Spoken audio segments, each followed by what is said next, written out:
வெளிப்படுத்தின விசேஷம் 13ஆம் அதிகாரத்திலே சென்ற வாரம் மிருகம் எப்படி இந்த உலகத்தை ஆளுகை செய்யும் என்கிறதை குறித்து பார்த்தோம். அதிலே முக்கியமான ஒரு விஷயம், மிருகத்துக்கு பரிசுத்தவான்களை ஜெயிக்கும்படியான ஒரு அதிகாரம் கொடுக்கப்பட்டது என்று சொல்லி எழுதப்பட்டிருக்கிறது. அந்த மிருகம் பரிசுத்தவான்களை ஜெயிக்கிறது என்று சொன்னால், இந்த பரிசுத்தவான்கள் மிருகத்திடம் தோற்று போகிறவர்களாக இருக்கிறார்கள். அப்போ இங்கே தோல்வி என்று சொல்லி குறிப்பிடப்படுவது எது?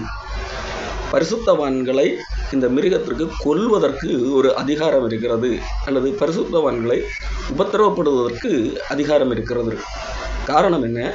பரிசுத்தவான்கள், அதாவது தேவனுடைய உலக தோற்றம் முதல் தேவனுடைய ஜீவ புஸ்தகத்தில் பெயரெழுதப்பட்டவர்கள் தேவனை தவிர வேறு எதையும் வணங்க மாட்டார்கள். உலக தோற்றம் முதல் ஒரு முறை கூட ஜீவ புஸ்தகத்தில் பெயரெழுதப்படாதவர்கள் அந்த மிருகத்தை வணங்குகிறவர்களாக காணப்படுகிறார்கள். அப்போ மிருகத்தை வணங்குகிறவர்கள் மிருகத்தால் பிழைக்கிறார்கள். இந்த பூமியிலே மிருகத்தை வணங்காதவர்கள் மிருகத்தால் அழிக்கப்படுகிறார்கள் அல்லது உபத்திரவப்படுகிறார்கள். அப்போ இந்த பூமியை பொறுத்த வரைக்கும் யார் வெற்றி பெறுவது? இந்த மிருகம் அல்லது தேவனுக்கு எதிரானவர்கள் வெற்றி பெறுகிறவர்களாக காணப்படுகிறார்கள். தேவனை அறிந்தவர்கள் தோற்றவர்கள் என்கின்ற ஒரு தோற்றம் ஏற்படுகிறது. இந்த தோல்வி என்கிறது எந்த அடிப்படையில் பார்க்கப்படுகிறது? உடல் ரீதியிலான உபத்திரவம், உடல் ரீதியிலான சாவு என்கிற அடிப்படையிலே பார்க்கப்படுகிறது. ஆகவே தான் வெளிப்படுத்தின விசேஷம் 13ஆம் அதிகாரத்திலே அந்த மிருகத்திற்கு அதிகாரம் கொடுக்கப்பட்டது. பரிசுத்தவன்களோடு யுத்தம் பண்ணி அவர்களை ஜெயிக்கும்படி அதிகாரம் கொடுக்கப்பட்டது என்று சொல்லி எழுதப்பட்டிருக்கிறது. ஆனால் கடவுளுடைய பார்வையிலே உண்மையான வெற்றி என்பது இந்த உலகத்திலே மரித்து போவதோ, இந்த உலகத்திலே துன்பம் அனுபவிப்பதோ அல்ல. அது இந்த உலகத்தின் பார்வையிலே, இந்த உலக மக்கள் பார்வையிலே இந்த உலகத்திலே மரித்து போவது, இந்த உலகத்திலே துன்பம் அனுபவிப்பது ஒரு தோல்வியாக காணப்படுகிறது. இந்த உலகத்திலே பணக்காரராக வாழ்வது, செழித்தோங்கி வாழ்வது, துன்பமற்ற வாழ்க்கை வாழ்வது, அதுதான் வெற்றியாக கருதப்படுகிறது. இப்படி இந்த மிருகத்தால் துன்பப்படுத்தப்பட்டவர்கள் அல்லது மிருகத்தால் கொல்லப்பட்டவர்களுக்கு என்ன நடந்தது என்கிறதை குறித்து வெளிப்படுத்தின விசேஷம் 14ஆம் அதிகாரம் 15ஆம் அதிகாரத்தில் எழுதப்பட்டிருக்கிறது. இங்கே யோவான் அடுத்த ஒரு காட்சியை பார்க்கிறார். அப்போ பார்க்கும்போது, இதோ சீயோன் மலையின் மேல் ஆட்டுக்குட்டியானவரையும் அவரோடு கூட அவருடைய பிதாவின் நாமம் தங்கள் நெற்றிகளில் எழுதப்பட்டிருந்த 144,000 பேரையும் நிற்க கண்டேன் என்று சொல்லி இங்கே யோவான் பார்க்கிறார். முந்தின அதிகாரத்திலே இதற்கு முந்தின காட்சியாக யோவான் பார்த்தது, இந்த பூமியிலே கடைசியிலே இந்த பூமி அழியப் போகிற நேரத்திலே இந்த பூமியிலே எப்படிப்பட்ட ஒரு சர்வாதிகாரி ஆட்சி செய்வான் என்கிறதை குறித்து பார்த்த பின்பதாக அடுத்த க்ஷணமே அவர் பரலோக காட்சியை பார்க்கிறார். தேவனால் முன்குறிக்கப்பட்டவர்கள் அல்லது தேவனுடைய நாமம் தங்கள் நெற்றியிலே முத்திரை போடப்பட்டவர்கள், தேவனால் தெரிந்தெடுக்கப்பட்டவர்கள், அவர்கள் தேவனோடு கூட காணப்படுகிறார்கள். அவர்கள் தங்கள் சுரமண்டலங்களை எல்லாம் வாசிக்கிற அந்த போன்ற சப்தத்தை ஓசை போல இருந்தது. அவர்கள் புதிய பாட்டை பாடினார்கள். அந்த பாட்டு பூமியிலிருந்து மீட்கப்பட்ட அந்த 1,44,000 பேருக்கு அல்லாமல் வேறொருவருக்கும் அறியாமல் இருந்தது. இங்கே பூமியிலிருந்து மீட்கப்பட்ட 1,44,000 பேர் என்று சொல்லும்போது, நாம் ஏற்கனவே இந்த வெளிப்படுத்தின விசேஷத்தை ஒரு சிம்பாலிக் லாங்குவேஜில் எழுதப்பட்டது என்று பார்த்தோம். எல்லாவற்றுக்கும் அதை நேரடியாக எழுத்தின்படி அர்த்தம் கூடாது என்று பார்த்தோம். அந்த அடிப்படையிலே ஏற்கனவே நாம் பார்த்தோம், வெளிப்படுத்தின விசேஷம் 7ஆம் அதிகாரத்திலே 1,44,000 பேருக்கு முத்திரை போடப்பட்டது என்று சொல்லி, அதாவது கடவுளால் முன்குறிக்கப்பட்டவர்கள் ஒரு முழுமையான ஒரு எண்ணிக்கை, அதை குறிப்பிடுவதற்கு தான் இந்த 1,44,000 என்பது. அதாவது 12 என்கின்றது ஒரு முழுமை, 7 என்கிறதை ஒரு முழுமையை குறிப்பதற்காக பயன்படுத்தப்படுகிறது போல 70 முறை மன்னிப்பாக என்று சொன்னார். அது எழுத்தின்படியாக 7 என்று 70 போட்டு 490 முறை மட்டும்தான் மன்னிக்க வேண்டும் என்பதல்ல பொருள்.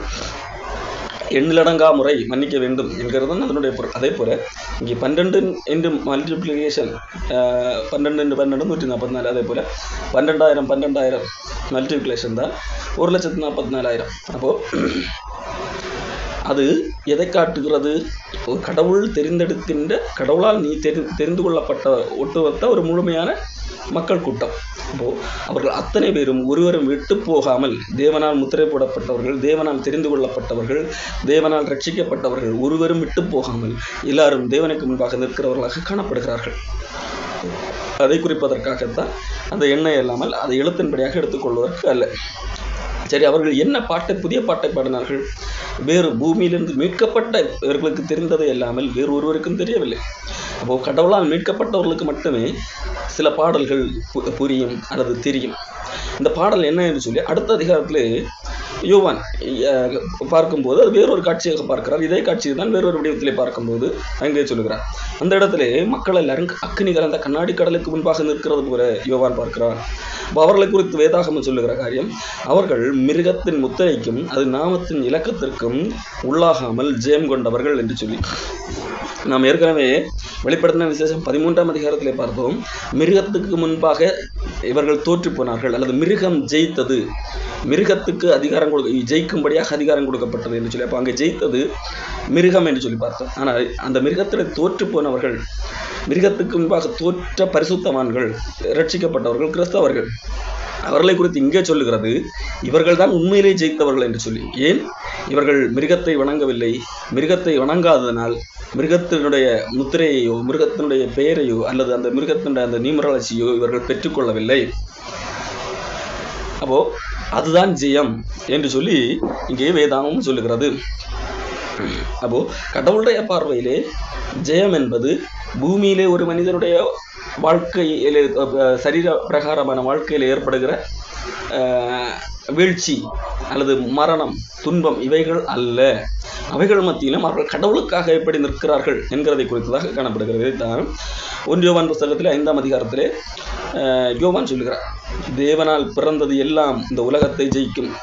நம்முடைய விசுவாசமே உலகத்தை ஜெயிக்கிற ஜெயமாக. அப்போ நம்முடைய விசுவாசம் கடவுள் பேரில் இருக்கிற பட்சத்திலே அதுதான் இந்த உலகத்தை ஜெயிக்கிற ஜெயமாக இருக்கிறது. இந்த உலகத்தின் பார்வையிலே ஜெயம் என்பது வேறு வடிவத்திலே இருக்கிறது. இந்த உலகத்திலே ஒரு நல்ல வளர்ச்சி, துன்பமில்லாத வாழ்க்கை என்கிறதெல்லாம் ஜெயமாக கருதப்படும். கொல்லப்படுதல், துன்பப்படுதல் இவைகள் எல்லாம் தோல்வியாக கருதப்படும். ஆனால் கடவுளுடைய பார்வையிலே அப்படிப்பட்ட துன்பங்கள் மத்தியிலே விசுவாசத்திலே கடவுளுக்காக நிற்கிறது அதுதான் வெற்றியாக கருதப்படுகிறது. அந்த அடிப்படையில் மிருகத்துக்கு முன்பாக பூமியின் பார்வையில் தோற்று போனவர்கள் இங்கே கடவுளுக்கு முன்பாக ஜெயம் பெற்றவர்களாக நிற்கிறார்கள். அவர்கள் அங்கே 14ஆம் அதிகாரத்திலே புதிய பாட்டை பாடினார்கள் என்று சொல்லி பார்த்தோம். அதை குறித்து 15ஆம் அதிகாரத்தில் சொல்லப்பட்டிருக்கு, அவர்கள் மோசேயின் பாட்டையும் ஆட்டுக்குட்டியானவருடைய பாட்டையும் பாடினார்கள் என்று சொல்லி. மோசேயின் பாட்டு என்று சொல்லப்படுவது, மோசே ஒரு பாடல் பாடி இருக்கிறார். அது யாத்திராகமம் புத்தகம் 15ஆம் அதிகாரத்தில் எழுதப்பட்டிருக்கு. அவர் எந்த சூழ்நிலையில் அந்த பாட்டை பாடினார்? எகிப்திலிருந்து விடுதலை பெற்று அவர்களால் கடவுளால் காப்பாற்றப்பட்ட போது சந்தோஷத்து ஒரு பாட்டு பாடினார். அங்கே நடந்தது என்ன? எகிப்தியர் இஸ்ரவேலர்களை துரத்தி கொண்டு வருகிறார்கள். செங்கடலிலே ஆண்டவர் திறக்கிறார், வழி ஏற்படுகிறது. இஸ்ரவேல் மக்கள் அந்த கரைக்கு போகிறார்கள். எகிப்தியர் அதை போல வரும்போது செங்கடல் அவர்களை மூடி போடுகிறது. அப்போ கடவுள் எங்களை விடுவித்தார் என்கின்ற அடிப்படையிலே, நம்பிக்கையிலே கடவுளை மகிமைப்படுத்தி பாடின ஒரு பாடல் தான் யாத்திராகமம் 15ஆம் அதிகாரத்திலே மோசே பாடின பாட்டு. அப்போ இங்கேயும் அதை போன்ற ஒரு சூழலை கடந்துதான் கிறிஸ்தவர்கள் வருகிறார்கள். இந்த உலகம் அவர்களை நெருக்கி துன்பப்படுத்தி அவர்களை கொலை செய்கிறது அல்லது உபத்திரவப்படுத்துகிறது. என்ன வேண்டுமானாலும் செய்யலாம், நேர்மை நீதிக்காக நிற்கிறதுனால், இயேசு கிறிஸ்துவுக்காக நிற்பதனால். அப்போ அதை கடந்து அவர்கள் கடவுளத்தில் செல்லும் போது அதை போன்ற ஒரு சிச்சுவேஷன் தான் இங்கேயும் காணப்படுகிறது. ஆகவே தான் அதை குறித்து சொல்லும்போது அது மோசேயின் பாட்டு, ஆட்டுக்குட்டியானுடைய பாட்டு என்று சொல்லப்பட்டிருக்கிறது. அந்த பாட்டு என்ன? சர்வ வல்லமுள்ள தேவனாகிய கர்த்தாவே, தேவருடைய கிரியைகள் மகத்துவம் ஆச்சரியமானவைகள். பரிசுத்தவான்களின் ராஜாவே, தேவருடைய வழிகள் நீதியும் சத்தியமானவைகள். கர்த்தாவை, யார் உமக்கு பயப்படாமலும் உமது நாமத்தை மகிமைப்படுத்தாமலே இருக்கிறார். தேவரீர் ஒருவரே பரிசுத்த, எல்லா ஜாதிகளும் வந்து உமக்கு முன்பாக தொழுது கொள்வார்கள். உம்முடைய நீதியான செயல்கள் வெளியரங்கமாயின என்றார்கள். இதுதான் கடவுளை மகிமைப்படுத்தி பாடுகிற பாடல். இந்த பாடல் பூமியிலிருந்து மீட்டுக் கொள்ளப்பட்டவர்களால் விளங்கிக் கொள்ள முடியும்.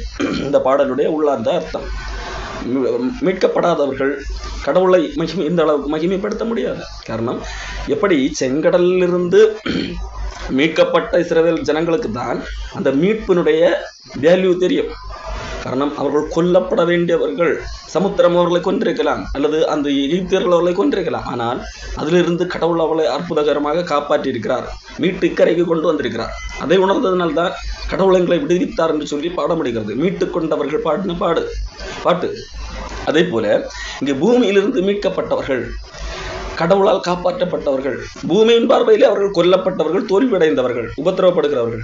ஆனால் அவர்கள் உண்மையிலேயே இந்த பூமியிலிருந்து காப்பாற்றப்பட்டவர்கள், தேவனிடத்திலே வந்தவர்கள். அப்போ அவர்களுக்கு தான் அதனுடைய மதிப்பு தெரியும். கடவுள் எப்படி எங்களை காப்பாற்றியிருக்கிறார், மகிமைப்படுத்தி இருக்கிறார் என்று சொல்லி. ஆகவே தான் அந்த பாடல் பூமியிலிருந்து மீட்டு கொள்ளப்பட்டவர்களுக்கு மட்டுமே தெரியக்கூடிய ஒன்றாக இருக்கிறது. அப்படி பாடினவர்கள் அந்த அந்த அந்த அவர்கள் யார், இங்கே அவர்கள் யார், அவருடைய குணாதிசயம் என்ன என்று சொல்லி இங்கே எழுதப்பட்டிருக்கு. ஸ்திரீகளால் தங்களை கரைப்படுத்தாதவர்கள் இவர்கள். வெளிப்படுத்தின விசேஷம் 14ஆம் அதிகாரம் 4ஆம் வசனம். இவர்கள் கற்புள்ளவர்கள் இவர்களே.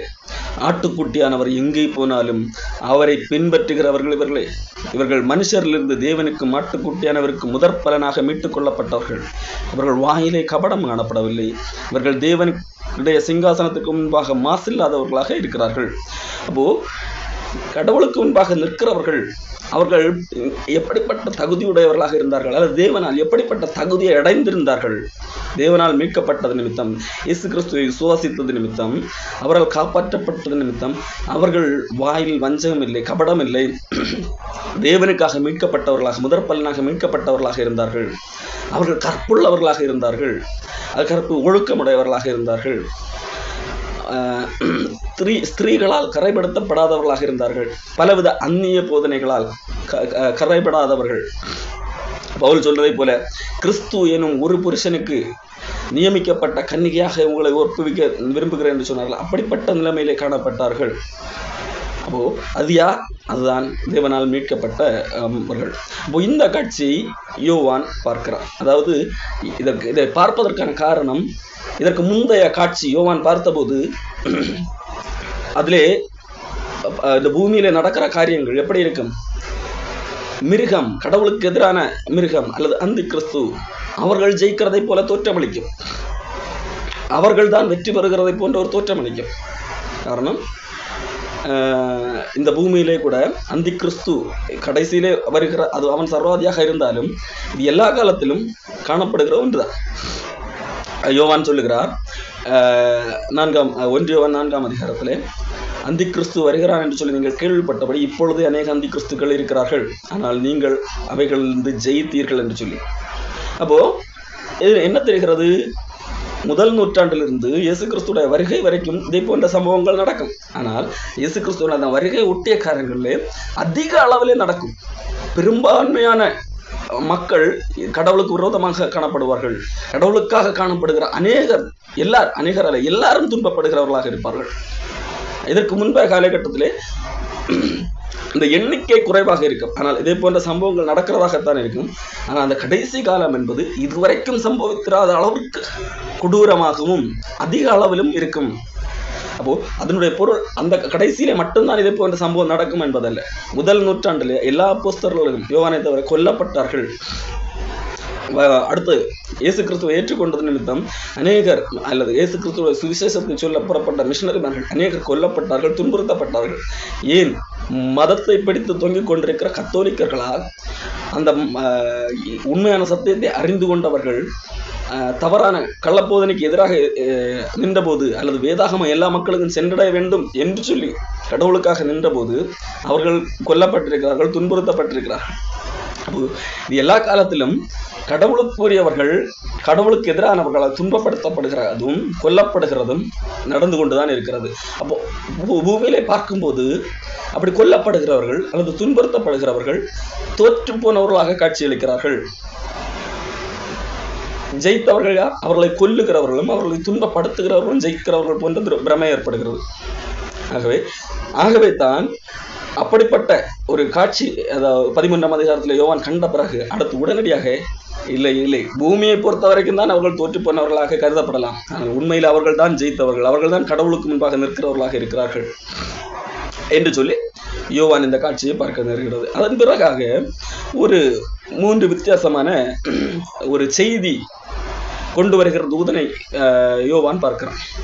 பாருங்கள், வெளிப்படுத்தின விஷயம் 14 அதிகாரம் 6ஆம் வசனம். பின்பு வேறொரு தூதன் வானத்தின் மத்தியிலே பறக்க கண்டேன். அவன் பூமியில் வாசம் பண்ணுகிற சகல ஜாதிகளுக்கும், கோத்திரத்தாருக்கும், பாஷைக்காரருக்கும், ஜனக்கூட்டத்தாருக்கும் அறிவிக்கத்தக்க நித்திய சுவிசேஷத்தை உடையவனாக இருந்து மிகுந்த சத்தமிட்டு தேவனுக்கு பயந்தவரை மகிமைப்படுத்துங்கள், அவர் நியாயத்தீர்ப்பு கொடுக்கும் வேளை வந்தது, வானத்தையும் பூமியையும் சமுத்திரத்தையும் நீரூற்றுகளையும் உண்டாக்கினவரையே தொழுது கொள்ளுங்கள் என்று கூறினார். இப்போ இங்கே யோவான் பார்க்கிற காட்சி வேறொரு காட்சி. இது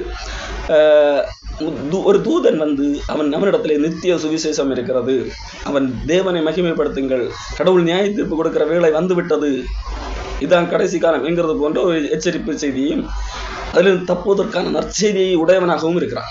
இந்த காட்சியை யோவான் பார்க்கிறார். அடுத்த ஒரு தூதன் வருகிறதை போல காட்சி இருக்கிறார். வேறொரு தூதன் பின் சென்று பாபிலோன் மகாநகரம் விழுந்தது, தன் வேசித்தனமாகிய உக்கிரமான மதுவை சகல ஜாதிகளுக்கும் குடிக்க கொடுத்தாளே என்றார். அப்போ இரண்டாவது தூதன் வந்து சொல்லுகிற செய்தி பாபிலோன் என்கின்ற காரியம் விழுந்தது என்று சொல்லி, இதை குறித்து வெளிப்படுத்தின விசேஷம் 17 அதிகாரத்திலே நாம் பார்க்க முடியும். பாபிலோன் என்று சொல்லும் போது பூமியிலே காணப்படுகிற மதங்களை குறிக்கிற ஒன்றாக காணப்படுகிறது. கடவுளுக்கு எதிரான, கடவுளை விட்டு மக்களை பிரிக்கக்கூடிய ஒரு சக்தி பாபிலோன். அப்போ அவைகள் விழுந்து போகிறது என்கின்ற ஒரு செய்தி சொல்லப்படுகிறது. இது எதன் நிமித்தம் விழுகிறது, யாரால் விழுகிறது என்கிறதை அடுத்தடுத்த வாரங்களிலே பார்க்கலாம். அப்போ இந்த செய்தி ஒரு தூதன் கொண்டு வருகிறதை யோவான் பார்க்கிறான். மூன்றாவது ஒரு செய்தியை ஒரு தூதன் கொண்டு வருகிறதை போல ஒரு காட்சியை பார்க்கிறான். அவர்களுக்கு பின்பே மூன்றாம் தூதன் வந்து மிகுந்த சத்தமிட்டு மிருகத்தையும் அதன் சொரூபத்தையும் வணங்கி தன் நெற்றியிலாவது தன் கையிலாவது அதன் முத்திரையை தரித்துக் கொள்ளுகிறவன் எவனோ அவன் தேவனுடைய கோபாக்கினையாகிய பாத்திரத்தில் கலப்பில்லாமல் வார்க்கப்பட்ட அவருடைய உக்கிரமாகிய மதுவை குடித்து பரிசுத்த தூதர்களுக்கு முன்பாகவும் ஆட்டுக்குட்டியானவருக்கு முன்பாகவும் அக்கினினாலும் கந்தகத்தினாலும் வாதிக்கப்படுவான் என்று சொல்லி மூன்றாவது ஒரு தூதன் ஒரு செய்தியை கொண்டு வருகிறார். அதாவது கடவுளுக்கு எதிரானவர்கள், கடவுளுக்கு எதிரானவர்களை கடவுளை வணங்காமல் கடவுளுக்கு எதிராக நிற்கிறவர்களை அங்கீகரித்துக் கொள்வதன் மூலமாக கடவுளுடைய கோபம் வருகிறது என்று சொல்லி, கடவுளுடைய கோபாக்கினை வருகிறது என்கின்ற ஒரு செய்தியை கொண்டு வருகிறவனாக காணப்படுகிறான். மட்டுமல்ல, அவர்களுடைய முடிவு எப்படி இருக்கும், சதா காலமும் அக்கினியினாலும் கந்தகத்தினாலும் துன்பப்படுகிறவர்களாக, வாதிக்கப்படுகிறவர்களாக இருக்கிறார்கள் என்கின்ற செய்தியை ஒரு தூதன் கொண்டு வருகிறதாக இங்கே யோவான் ஒரு காட்சியை பார்க்கிறார். இதனுடைய பொருள் எழுத்தின்படியாக உண்மையிலே 3 தூதர்கள் வருவார்கள், இப்படி தூதர்கள் வானத்திலே பறந்து கொண்டு இப்படி செய்தியை சொல்வார்கள் என்பதல்ல. ஏற்கனவே பார்த்தோம், இது ஒரு சிம்பாலிக் லாங்குவேஜ் என்று. அதாவது பூமியிலே ஆண்டவர் வைத்திருக்கிற ஆர்டரை யோவான் இங்கே பார்க்கிறார். முதலாவது சுவிசேஷம் அறிவிக்கப்படுகிறது. ஏன்? கடவுள் நீதியாக நியாயம் தீர்த்தால் ஒருவரும் தப்ப முடியாது. ஆகவே தேவனுக்கு பயப்படுங்கள், அவரை விசுவாசியுங்கள் என்கின்ற நித்திய சுவிசேஷம். அதாவது நித்தியம், நிலையான நற்செய்தி, நித்தியமாக காணப்படுகிற ஒரு நற்செய்தி. மக்களுக்கு மீட்பு உண்டு, கடவுள் மீட்கிறவர் என்கின்ற செய்தியை இந்த பூமிக்கு சொல்லப்படுகிறது. அதன் பிறகாக அடுத்து நடக்கக்கூடிய காரியம், இந்த பூமி அதை ஏற்றுக்கொள்ளாதவர்கள் அழிக்கப்பட போகிறார்கள் அல்லவா? அந்த அழிவுக்கு முன்பதாக ஒரு சம்பவம் நடக்கும். என்ன? உலகத்தில் உள்ள எல்லா மதங்களும் அழிக்கப்படும். மதங்கள் தான் மனிதனை அது கிறிஸ்தவம் உட்பட எல்லா மதங்களும் தான் மனிதனை அடிமைப்படுத்தி வைத்திருக்கிறது. மத சட்டங்கள் மனிதனை உண்மையான கடவுளிடத்தில் நெருங்க விடாமல் செய்திருக்கிறார். இப்படிப்பட்ட மதங்கள் அழிக்கப்படும். இந்த மதங்களை அழிப்பது யார் என்று சொன்னால் அந்தின் கிறிஸ்து தான். அவன்தான் தேவனுக்கு எதிராகவும் அல்லது தேவன் எனப்படுவது எதுவோ அவனை குறித்து சொல்லப்படும் போது அவன் தேவன் எனப்படுவது எதுவோ எல்லாவற்றுக்கும் மேலாகவும் தன்னை உயர்த்துகிறவனாக இருப்பான். அப்படியானால் இந்த உண்மையான தேவன் மட்டுமல்ல, இந்த பூமியிலே எல்லா மதங்களும் அவர்களுக்கு இந்த தேவர் என்று சொல்லி ஒன்றை வைத்திருக்கிறது அல்லவா? அவைகளுக்கு மேலாக நான் தான் பெரியவன் என்று சொல்லி தன்னை காண்பிக்கிறவனாகத்தான் இந்த பூமியிலே கடைசியான சர்வாதிகாரி காணப்படுவான். அப்போ அவன் அதனுடைய பொருள், அவன் எல்லா மதங்களையும் விட தான் பெரியவன், ஒரு மதமும் இல்லை என்று சொல்லி எல்லா மதங்களையும் அழிக்கிறவனாக காணப்படுவான். இதை குறித்து வெளிப்படுத்தின விசேஷம் 17ஆம் அதிகாரத்திலே 18ஆம் அதிகாரத்திலே சொல்லப்பட்டிருக்கிறது. அதை பின்பதாக பார்க்கலாம். அப்போ பாபிலோன் விழுகிறது, மதங்கள் எல்லாம் அழிக்கப்படுகிறது என்கின்ற சொல்லப்படுகிறது.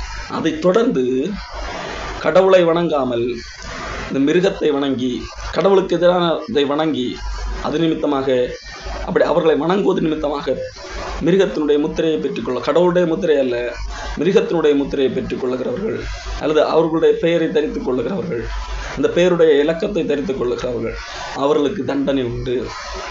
இந்த பூமியிலே 2 தான். ஒன்று கடவுளுடைய முத்திரை அல்லது சாத்தானுடைய முத்திரை தரித்தவர்கள். தேவனால் பிறந்தவர்கள், பிசாசினால் பிறந்தவர்கள்.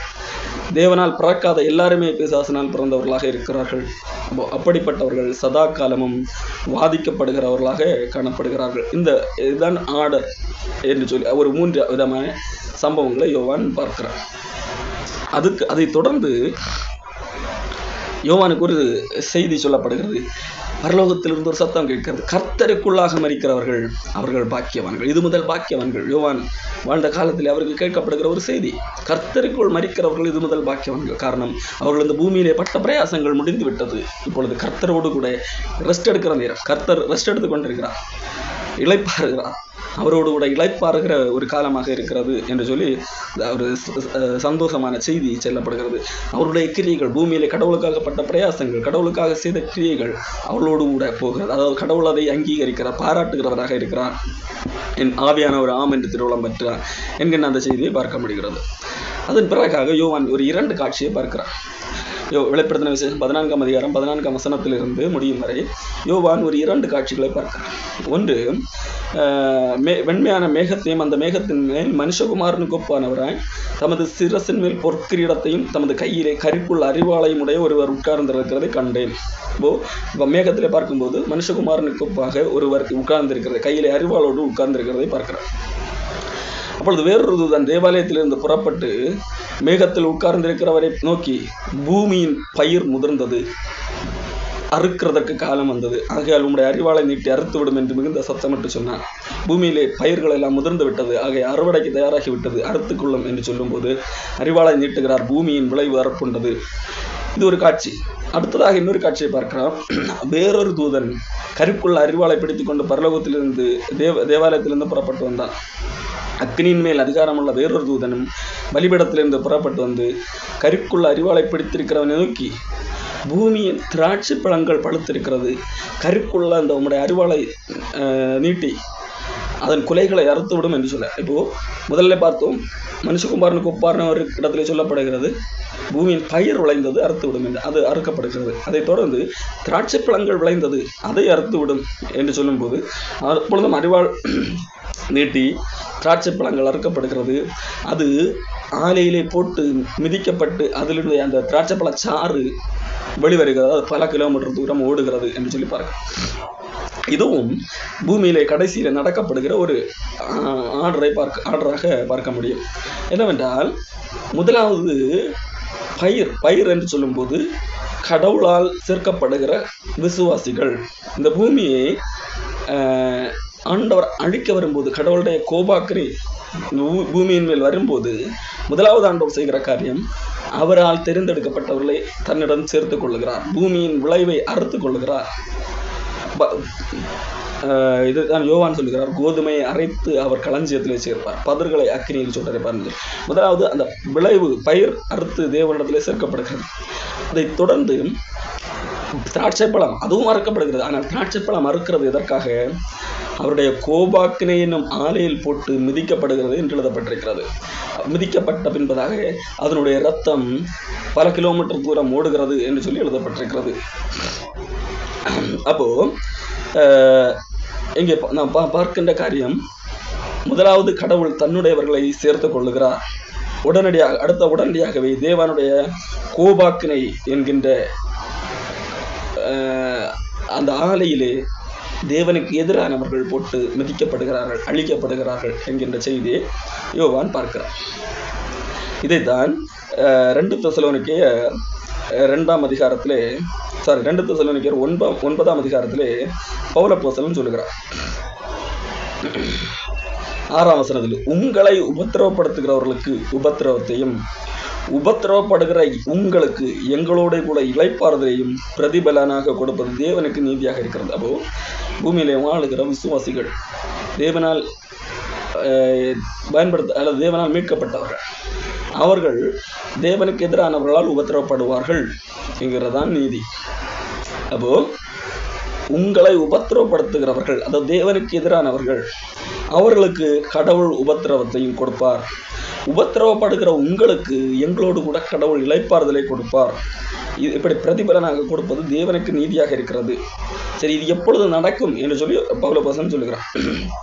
தேவனை அறியாதவர்களும் நம்முடைய கர்த்தராகிய இயேசு கிறிஸ்துவின் சுவிசேஷத்திற்கு கீழ்ப்படியாதவர்களுக்கும் நீதியுள்ள தண்டனையை செலுத்தும்படிக்கு கர்த்தராகிய இயேசு தமது வல்லமையின் தூதரோடும் ஜுவாலித்திருக்கிற அக்னியோடும் வானத்திலிருந்து வெளிப்படும் போது அப்படியாகவோ தேவனை அறியாதவர்களுக்கும் தேவனுடைய சுவிசேஷத்துக்கு கீழ்ப்படியாதவர்களுக்கும் நீதியுள்ள தண்டனையை செலுத்தும், அவர்களை அழிக்கும்படியாக அவர் வல்லமையோடு இங்கே வரும்போது அப்படியாகும். அப்போ ஒரே ஆண்டவர் இந்த பூமியை அழிக்கும்படியாக வரும்போது என்ன நடக்கிறது? உபத்திரவப்படுகிறவர்களுக்கு உபத்திரவத்தை உபத்திரவப்படுத்தினவர்களுக்கு, அதாவது தேவனுக்கு எதிரானவர்களுக்கு உபத்திரவத்தையும், உபத்திரவப்பட்டவர்களுக்கு தேவனுக்காக நின்றவர்களுக்கு இளைப்பாறுதலையும் கொடுக்கிறவராக இருக்கிறார் என்று சொல்லி இங்கே பவுலப்போஸ்தலன் சொல்லுகிறவராக இருக்கிறார். அப்போ கடவுள் வரும்போது 2 சம்பவங்கள் நடக்கிறது. தேவனுக்காக நின்றவர்களுக்கு இளைப்பாறுதல், தேவனுக்கு எதிராக தேவனை ஏற்றுக்கொள்ளாதவர்களுக்கு இங்கே 2 காரியம் சொல்லப்பட்டிருக்கிறது.